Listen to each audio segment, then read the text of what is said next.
여러분 오늘 본문을 보시면 예루살렘이 회복되는 모습을 아주 구체적으로 묘사를 하고 있습니다. 그래서 이전까지는 어두웠고 또 실패했고 정복당했던 예루살렘이 하나님이 주시는 그 빛의 영광의 은혜로 말미암아 이방 가운데서 높아지는 그러한 모습을 보여주고 있습니다. 그래서 이곳에서 드리는 예루살렘에서 드리는 예배에 이방 사람들이 참여하고 싶어서 그곳에서 자기들도 하나님께 경배하고 싶어서 사모하는 마음을 가지고 쫓아오는 그러한 내용이 본문의 내용입니다. 이것은 사실날 오늘날 우리 가운데서 이미 성취되어졌고 성취되어지고 있는 그러한 내용입니다. 여러분 예수님께서 이 땅에 오셔서 십자가에 죽으심으로 많은 사람들이 그를 바라보고 그 십자가 앞으로 모여들어 예배하고 있습니다. 지금 우리 또한 그 예배자들 중에 속해 있는 것이죠. 특별히 예루살렘이 회복되었을 때 이 회복된 선순환을 오늘 잘 보여주고 있죠. 먼저 여호와의 영광이 임하고 그 영광의 빛이 그 예루살렘을 비추고 빛을 비추니까 사람들이 마치 빛을 쫓아가는 어떤 나방처럼 우르르 몰려오기 시작합니다. 그때 몰려오는 자들이 누굽니까? 아들과 딸들이라고 표현되어 있습니다. 구속받은 주님의 백성들입니다. 그리고 놀랍고 화창한 일들이 벌어지는데 이 부와 재물이 모이기 시작하죠. 금과 유황을 가져오고 양과 순양이 많아지며 그 재물로 드린 재물이 결과적으로 또한 하나님께 연락이 됩니다. 이렇게 해서 하나님께 예배가 연락되어지는 은혜, 그리고 다시 은혜 받을 수밖에 없는 은혜의 예배자의 삶을 살아가게 됩니다. 이것이 바로 이 하나님께서 은혜를 주셨을 때 나타나는 은혜의 선순환인 것입니다. 이 회복된 삶에는 다시금 그 악순환으로 빠져들어가지 못하게끔 만들어주는 참된 예배가 있습니다. 그러므로 우리 성도님들 예배로 회복되셨습니까? 여러분들은 이미 은혜의 선순환의 그 사이클 안에 들어오셨습니다. 이것을 잃어버리지 않도록 이 사이클에서 이탈되지 않기 위하여서 예배의 삶을 더욱더 사모하셔야 됩니다. 여러분 반대로 악순환이 무엇입니까? 죄악이 악순환이 우리 가운데 들어오게 될 때가 언제입니까? 예를 들면 이런 상황입니다. 어떤 아이가 공부를 못합니다. 일단 기본적으로 머리가 나빠서 그런지 아니면 성실하지를 못해서 그런지 공부를 못해요. 그런데 그러다 보니까 선생님이나 학교 친구나 어른들, 부모에게서로부터 인정을 받지 못합니다.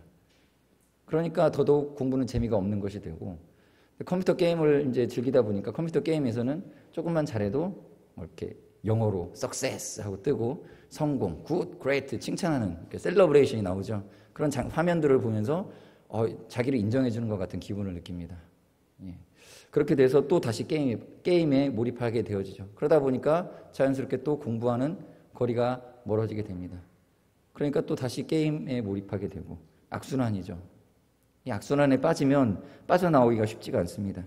이런 악순환들은 단지 학생의 게임 중독에만 있는 것이 아니라 건강 문제에서도 그렇습니다. 건강하지 못하니까 운동을 게을리하게 됩니다. 운동을 게을리하게 되니까 다시 또 건강이 안 좋아집니다. 그리고 점점 건강이 굉장히 급속도로 나빠지게 되겠죠. 가정에서도 가정이 화목하지 못하니까 사람이 밖으로 나가둡니다. 나가도니까 다시 또 가정의 회복이 안 되죠. 그러니까 또 밖으로 나가돌게 되죠. 이게 악순환입니다. 직장 생활에서도 모든 사회생활에서도 여러 가지 면에서 이 악순환의 늪에서 빠져 헤어나오기가 쉽지가 않습니다. 뿐만 아니라 우리가 짓는 죄들, 이 여러 가지 죄들의 악순환이 얼마나 무섭습니까? 좋은 것을 선순환을 유지하는 것은 쉽지가 않지만 악한 것의 악순환은 너무나 쉽게 유지가 되어져 버립니다. 그러므로 우리는 이 죄의 악순환의 출구를 찾고자 선순환의 입구를 발견하고자 발버둥 칩니다. 노력도 해보고 애도 써보고 묵상도 해보고 선행도 해보고 그러나 이 상황을 벗어날 수 있는 선순환의 출입구는 발견하기가 쉽지가 않습니다. 그러나 오늘 본문은 이 선순환의 입구를 우리에게 제시해 줍니다. 그것이 무엇입니까? 1절에 다 같이 읽어보겠습니다. 1절 시작. 일어나라 빛을 발하라 이는 내 빛이 이르렀고 여호와의 영광이 내 위에 임하였음이니라. 각각 사람 위에 임한 하나님의 은혜가 바로 이 선순환의 출구가 됩니다. 선순환의 입구가 됩니다. 비행기는 이륙할 때 에너지가 굉장히 많이 듭니다. 그러나 구름이 성층권이라고 하나요? 어느 정도 높이에 다다르게 되면 이 기후의 이 태풍이라든지 어떤 바람의 기후의 영향을 받지 않고 잔잔하게 이렇게 날아갈 수 있습니다. 에너지도 많이 들지 않습니다. 우주선도 로켓가 대기권을 넘어가면 이제 뭐 중력 그 영향에서 벗어나는 위치에 되면, 위치에 올라서면 큰 에너지를 필요로 하지 않고도 더 멀리 날아갈 수 있게 됩니다. 그러한 안정적인 장거리 고도 비행을 할 수 있는 이것을 유지하려고 우리는 노력을 하죠. 입구가 바로 은혜입니다. 성경에서는 은혜를 받으라고 우리에게 가르쳐 주고 있습니다. 내 빛이 이르렀고 여호와의 영광이 내 위에 임하였음이라. 이게 시작점입니다. 9절에서도 나오죠. 9절에도 결론적으로 맨 마지막 부분에 이는 내가 너를 영화롭게 하였음이라. 어디에서 나타나는 것이죠? 하나님이 주권을 가지고 영화롭게 했기 때문에 가능한 것입니다. 그러므로 여러분, 우리는 다 은혜를 이미 받고 은혜 때문에 살아가고 있으며 동시에 지금도 우리에게는 매일매일의 은혜가 필요한 것입니다. 여러분, 은혜를 간구하십시오. 성경의 누가복음 18장에 보면 바리새인과 세리의 기도가 나옵니다. 바리새인은 서서 따로 기도하여 하나님, 나는 토색 불을 가늠하지 않고 이 세리와 같지 아니함을 감사합니다 라고 하면서 나아갑니다. 반면에 이 세리는 어떻습니까? 감히 눈을 들어 하늘을 쳐다보지 못하고 가슴을 치면서 하나님이여 불쌍히 여기소서 나는 죄인이로소이다 라고 고백합니다. 누가 의롭다 함을 여김 받았느냐라고 물을 때에 예수님께서 바로 답을 내려주십니다. 바로 이 세리입니다. 세리의 기도와 바리새인의 기도의 차이는 무엇입니까? 바리새인은 자기의 의로움에 대한 보상을 기도의 응답으로 받고자 했습니다. 보상 심리, 자기가 한 행위들에 대한 당연히 하나님이 보상해 줘야 된다라고 하는 논리로서 하나님께 보상을 요구하였습니다. 반면에 세리가 기도한 것은 무엇입니까? 불쌍히 여기소서입니다. 구할 것은 없고 불쌍히 여기시는 하나님의 자비하심만을 구하는, 논리적으로 오늘 제가 설교에 여러분들에게 강조점을 두고 싶은 바로 은혜를 구한 것입니다. 은혜를 구하니까 의롭다 여김을 받았습니다. 여러분, 우리의 의로움은 우리의 선행으로 되는 것이 아니라 하나님께 주신 은혜로 말미암게 됩니다.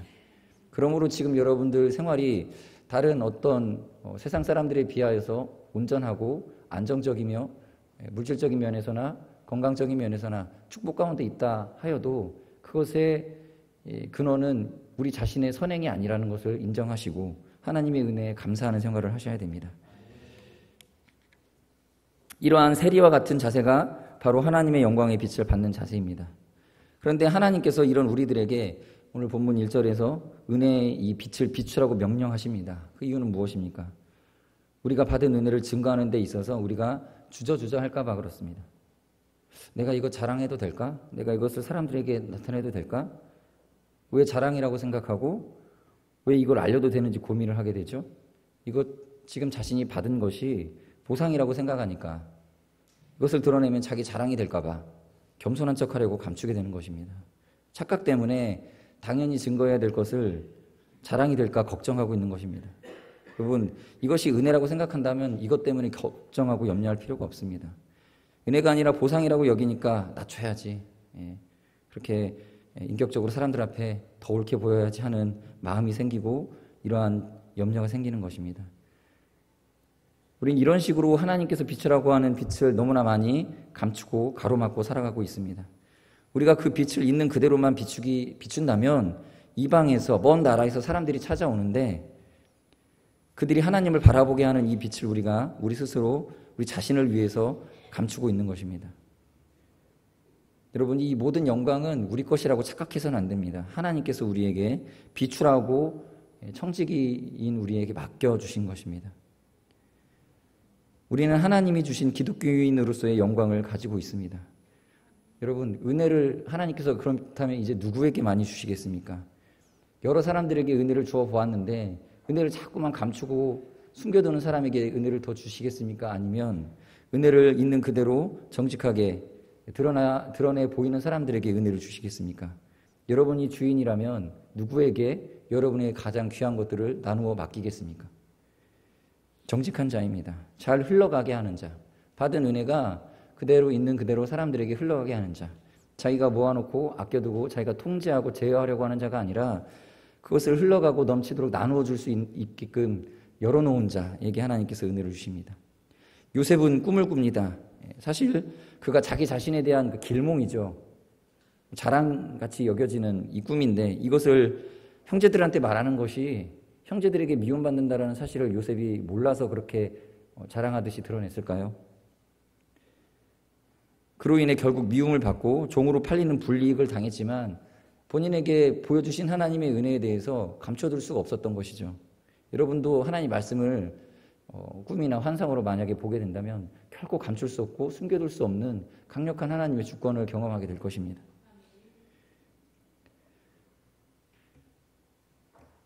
보디바르 아내에게 유혹을 당할 때에 그것을 거절하면서 하나님의 이름을 드러냅니다. 내가 어찌 이 큰 악을 행하여 하나님께 득죄하리이까 하면서 뿌리칠 때에 요셉의 머릿속에 아무런 계산도 되지 않아서 그렇게 했을까요? 당장 맞닥뜨릴 불편한 상황을 생각하지 못해서 그런 것은 아닐 것입니다. 감옥에서는 또 어떻겠습니까? 떡 굽는 관원장과 술 맡은 관원장의 꿈을 해석할 때에도 떡 굽는 관원장의 꿈은 굉장히 흉한 흉몽이었습니다. 새들이 당신의 고기를 뜯어 먹을 것입니다. 그러나 그가 보고 들은 것에 대하여서 감추고 왜곡하고 변형시킬 수 있는 용기, 그 죄의 용기가 요셉에게는 없었습니다. 그래서 있는 그대로 해석해 주었습니다. 요셉이 눈치가 없어서 그런 게 아닙니다. 요셉은 그들의 얼굴 표정을 보고서도 근심의 빛을 발견하고 그들에게 찾아가 무슨 일입니까? 라고 물었던 사람입니다. 요셉은 굉장히 눈치가 빠르고 상대방의 감정을 읽는 데에 지혜로운 사람이었습니다. 그러나 그는 자신이 받은 우선순위, 곧 하나님께서 자기에게 주신 은혜, 깨닫게 하신 것을 감추거나 부끄러워하지 않고 다 드러내는 적극적인 모습을 취하였습니다. 이것이 바로 우리에게도 요구되어지는 빛을 발하는 생활입니다. 오늘 본문에 일어나라라고 번역된 원문에 쿰이라는 단어가 썼습니다. 쿰이라는 단어는 쿰이라고 하는 이 원문이 있는데 이 뜻은 용례에 있어서 역동적인 동작, 적극적인 행위를 나타내는 의미로 많이 쓰입니다. 그래서 쉬운 예로 창세기 35장 1절에 보시면 하나님이 야곱에게 이르시되 일어나 베델로 올라가서 거기 거주하며 내가 내 형제 에서의 낯을 피하여 도망가던 때에 내게 나타났던 하나님께 거기서 제단을 쌓으라.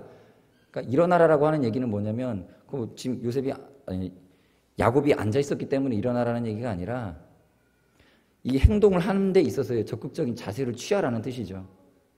일어나라 가서 거기 베델로 올라가라. 그리고 일어나라 가서 제단을 쌓으라 라고 강하게 어떤 행동을 권할 때 쓰는 단어가 바로 이 쿰, 일어나라라는 단어입니다. 그러니까 여러분 앉아만 있으면 아무것도 할 수 없는 것이죠.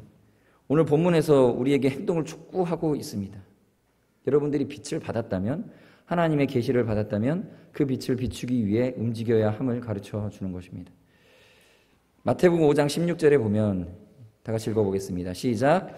이같이 너희 빛이 사람 앞에 비치게 하여 그들로 너희 착한 행실을 보고 하늘에 계신 너희 아버지께 영광을 돌리게 하라. 이 빛을 비추라고 우리에게 명령하십니다.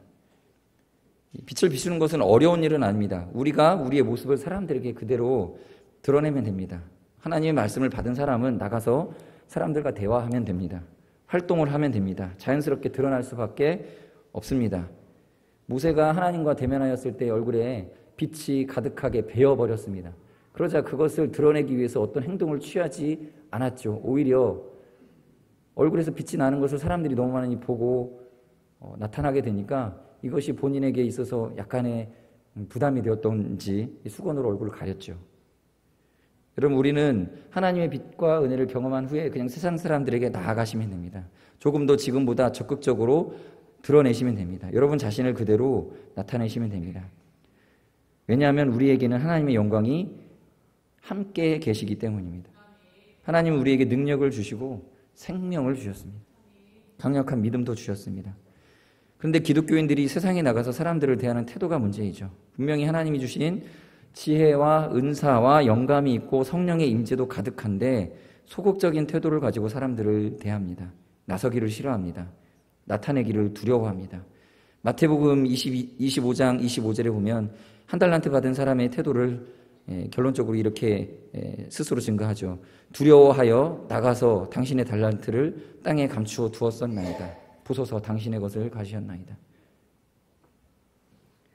세상 사람들의 일과 하나님의 일을 구별하여서 세상 일이니 세상 사람들이 하고 나는 하나님의 일만 하겠다 라는 태도가 결국 불신자들의 하는 일들을 우리는 방관하게 만들어버립니다. 그러다 보니까 결국 세상 사람들의 일을 누가 결정을 다 합니까? 그냥 세상 사람들이, 그러니까 안 믿는 사람들이 결정을 합니다. 여러분, 세상은 우리가 굴복시키고 정복시켜야 할 대상이지 방관할 대상이 아닙니다. 모든 결정을 불신자들이 정해놓도록 우리가 다 자리를 양보해 놓고 나중에 그들의 원칙이 우리에게 믿는 자들에게 불리하게 적용이 되면 그때 가서는 핍박받는 그리스도인의 모습으로 전락해버리는 이러한 상황에 몰릴 때가 우리가 너무나 많이 있습니다.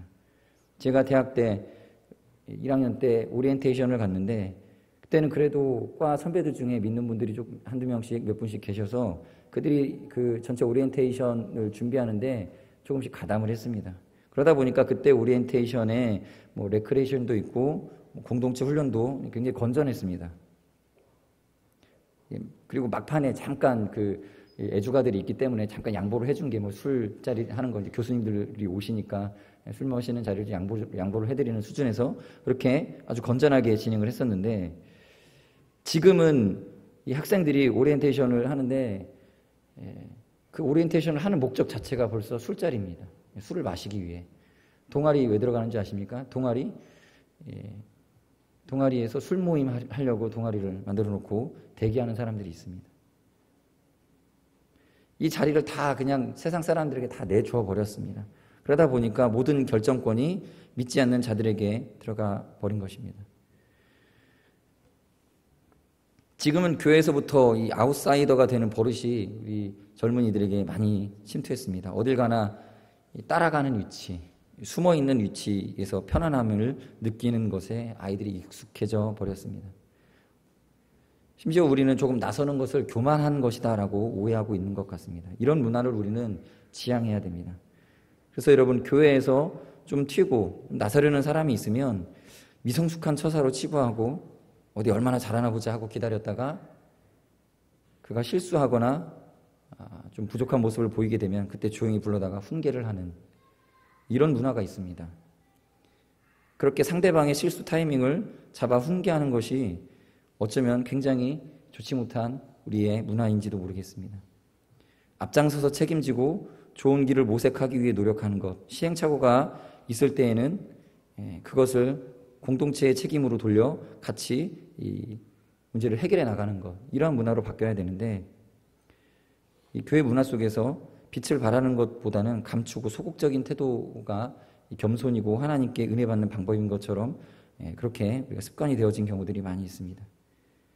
여러분, 우리가 어느 곳에 들어가면 그곳에서 반드시 하나님의 열매를 맺게 하나님께서 인도하실 것입니다. 그러나 우리는 결과를 만들어내고 성과를 배가시키지 못하더라도 정직하게 할 수 있습니다. 바르게 할 수 있습니다. 그런데 다 두려워서 감춰놓고 묻어놓고 그러고 소극적으로 대응하다가 나중에는 공격을 당하는 그런 생활들이 반복되고 있습니다. 가끔 가다가 한 번씩 오히려 몰래 우리가 저지른 잘못들이 들통나서 부정직과 부도덕성이 마치 기독교인들의 기본 태도인 것처럼 사람들의 조롱거리가 될 때가 너무나 많이 있습니다. 여러분, 우리는 어쨌든 적극적이 되어야 됩니다. 빛을 발하라고 이야기했습니다. 소극적이 되어 빛을 비추지 않으면 만일은 소금이죠. 만일은 소금이 되어 세상 사람들에게 밟힐 뿐이 됩니다. 분명히 성경은 우리에게 교훈하고 있습니다. 옳은 일이 하는 일을 왼손이 모르게 하라. 언제요? 구제할 때에 옳은 일이 하는 것을 왼손이 모르게 하라고 합니다. 물론 자랑하고 드러내는데 쓸데없이 에너지를 쓰지 말라라는 그런 의미이죠. 그런데 오른손이 분명히 일을 했습니다. 여러분, 여기에 초점을 맞추시기 바랍니다. 오른손이 아무것도 안 한 것이 아니라 분명히 일을 한 것입니다. 적극적으로 자신의 일을 했습니다. 그것을 드러내기 위해 왼손에게 이상한 행동을 한 건 아닙니다. 여러분, 홍보는 하나님이 다 해주실 겁니다.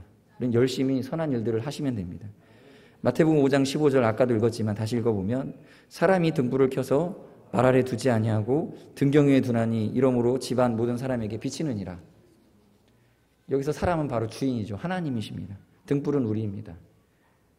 등불을 등경 위에 두는 것은 주인이 하시는 일이고 적어도 우리는 등불을 계속 켜놓고 있어야 되는 것이죠.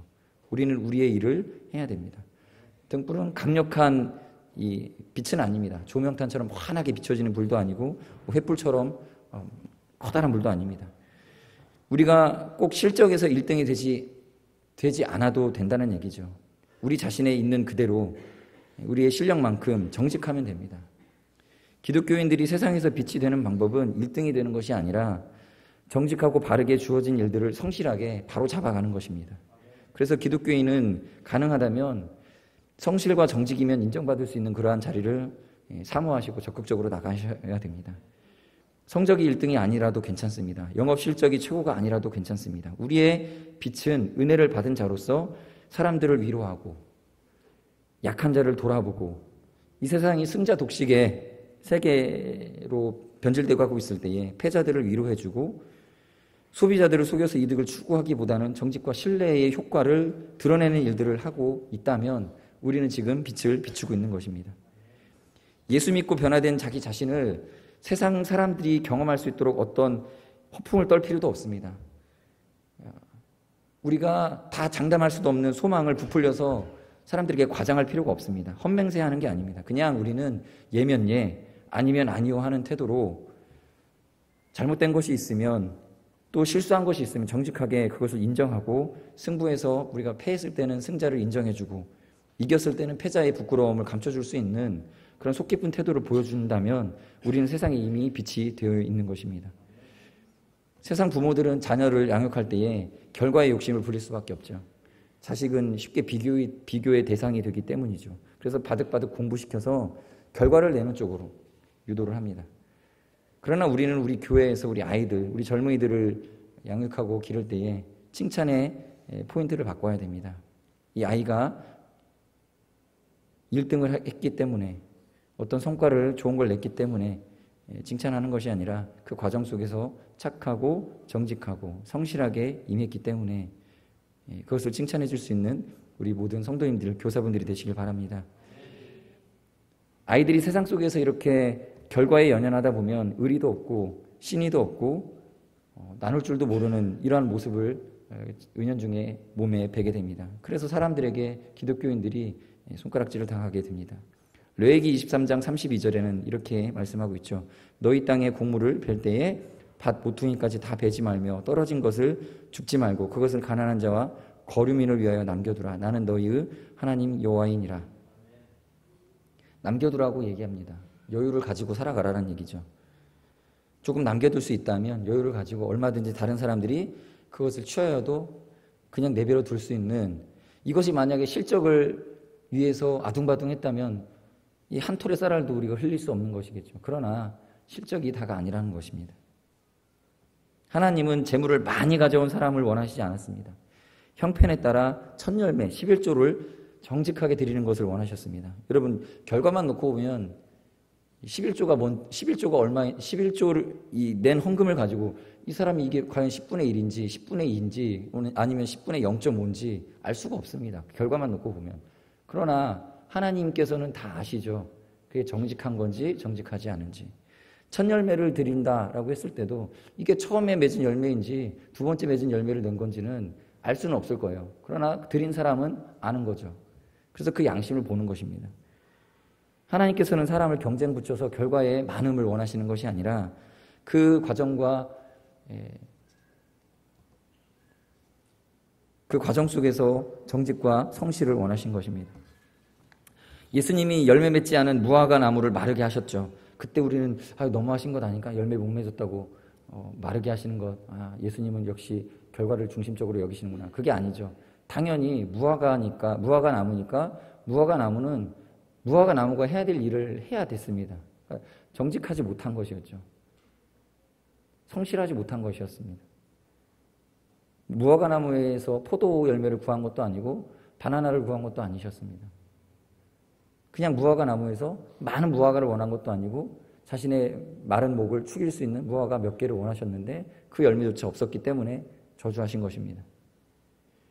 여러분, 우리는 우리 자신을 개혁하고 갱신해야 됩니다. 더 많은 성과를 내고 싶어서 또 있겠지만, 여러분, 그러기 위해서라도 우리는 이 성과에 대한 압박이 몰려올 때에 더욱더 내 영역에서 내가 성실하지 못한 것, 정직하지 못한 것을 걸러내고자 하는 노력이 필요합니다. 왜냐하면 우리는 이미 빛을 비춤받고 하나님의 영광이 우리를 비추고 있기 때문입니다. 그러므로 빛을 가로막고 있는 여러 가지 먼지와 그림자를 제거하면 됩니다. 말씀을 마무리하겠습니다. 여러분, 정직과 성실로 살아가는 게 말은 쉽지만 사실 쉽지 않은 일입니다. 정직하게 살다 보면 맞닥뜨리는 현실은 뭐냐면 나는 죄인입니다. 나는 부족한 사람입니다. 이죠. 그러나 그렇기 때문에 우리가 은혜를 구하는 기도를 할 수 있는 것입니다. 반대로 은혜의 빛이 비춰질 때 우리는 정직과 성실로 그 빛을 사람들에게 나타낼 수 있습니다. 은혜는 빛을 드러내기 위해서 성도들의 정직과 성실을 필요로 합니다. 그러므로 여러분 정직과 성실로 나아가십시오. 그러나 그것은 우리의 부끄러움을 자각하게 만들 것입니다. 그래서 우리에게는 은혜라는 가죽옷이 필요한 것입니다. 이렇게 은혜와 정직의 선순환 속에서 우리가 빛을 비추며 살아가시는 성도님들이 되시기를 바라겠습니다. 시간 같이 기도하십시다. 두 가지입니다. 하나님, 은혜를 사모하게 하시고 매일매일 은혜를 구하는 생활을 되게 하여 주옵소서. 그 은혜가 우리 가운데 계시되어질 때 우리의 정직으로 나타나게 하시고 또 정직한 모습 속에서 은혜를 간구하여서 이 빛을 비추는 생활이 매일매일 선순환되어지는 삶으로 우리 삶 속에 나타나게 하여 주시옵소서. 이러한 기도로 같이 기도하시겠습니다. 기도하겠습니다.